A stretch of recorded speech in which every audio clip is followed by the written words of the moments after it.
But, you know, I have to start off with something, Andrew, that's probably the hottest topic, unfortunately, of the day, and that is the whole Jeffrey Epstein matter.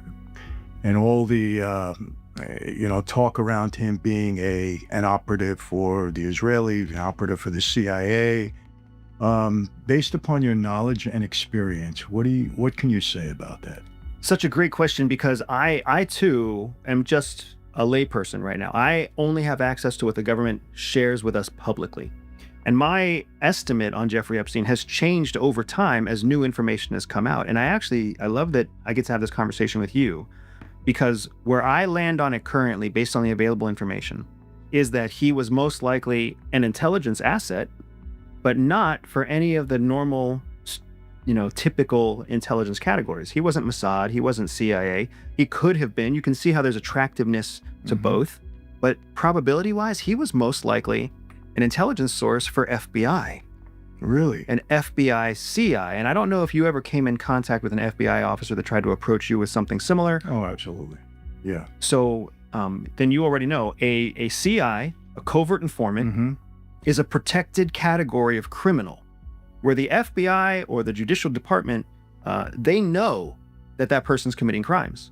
And they're using the crimes that person commits as a leveraging tool, a negotiating tool, to get them to basically narc on larger criminals that are part of their network.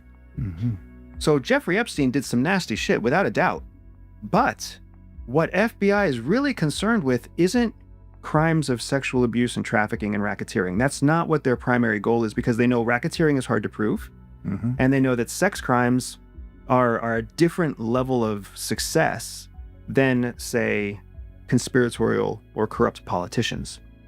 And Epstein was connected to so many corrupt politicians, not just in the US, but abroad. It makes complete sense that FBI would have approached him. FBI would have said, "You're doing terrible things. We could send you to jail.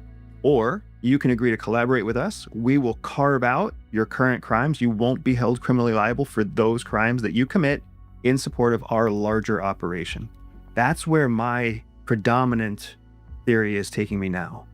Wow. I've never heard that before. I never thought of it. But, I recently did a piece on the FBI's, I would say, negligence when they found out that he was dead. Their offices are right across the street from the prison, from the jail, I would say, because I was in that jail. I know, right? It took them 7 hours to get to the crime scene. The FBI, 7 hours. And I said, why? They would have been called immediately, I would assume, by the Bureau of Prisons, and yet they took that long. So maybe there is something. Are you of the belief that he definitely wasn't CIA or Mossad? I don't have a definite opinion.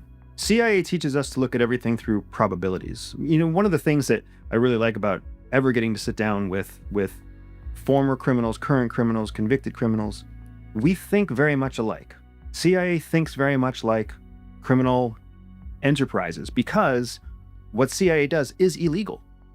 We're just protected. We're a protected category under American law, where we're allowed to commit espionage if it's against foreign targets and it benefits national security. If it doesn't do both of those things, it's still illegal for us too. So we're trained systematically to think the way criminals learn to think, through life on the streets, through the school of hard knocks, through on-the-job training. So we look at everything through probabilities.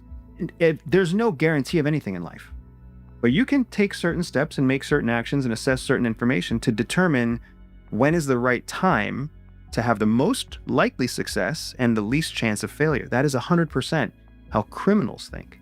That's not how the average person thinks. The average person wants guarantees. The average person doesn't take action because there is no guarantee of success. Criminals take action all the time, based on probabilities of success, based on a mix of controllable and uncontrollable inputs.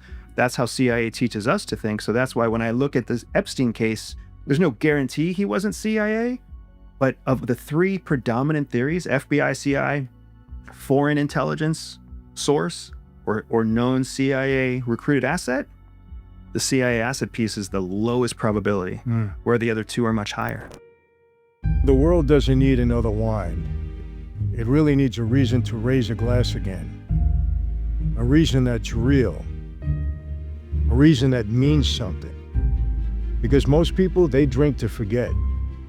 We drink to remember where we came from, what we stand for, and who we still fight to become. We don't follow trends, we break them. Our bottles don't look like anyone else's because our story, it isn't like anyone else's. It's about freedom, about redemption, about family. That's what's inside every bottle. So, to the ones who think different, who live different, who drink different, salud.